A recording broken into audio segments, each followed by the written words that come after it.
Këtë të shtunë, ndalemi te rrugëtimi i një njeriu që vjen nga bota e bujqësisë dhe agronomisë, për të mbritur sot si drejtuesi i një institucioni lokal.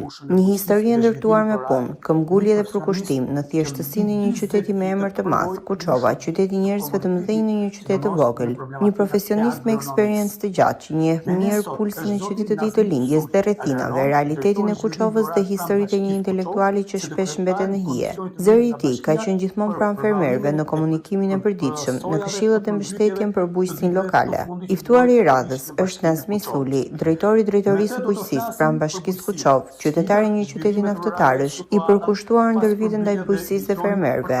Ai ka zgjedhur fjalën dhe të vërtetën si mision mes fermerëve dhe në ditë të vështira, përpara dhe pas përmbytjeve të javëve të fundit në fshatrat Ferras dhe Salzkozar, ku ka shërbyer si kryetar i komisionit të verifikimit të dëmeve.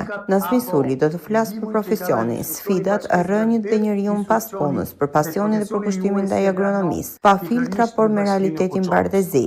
Përballë pyetjeve të gazetarit Ndriçim Gjoshi, ai rrëfen më shumë se titujt. Një karrierë mbi 40 vjeçare në shërbim të bujqësisë dhe komunitetit. Emisioni transmetohet çdo të shtunë në orën 21. Në lidhje me çka ka bujqësia në vetvete, si edhe veçanti me situatën e përmbytjeve të krijuara si rezultat i daljes së lumeve nga shtrati në disa fshatra të bashkisë.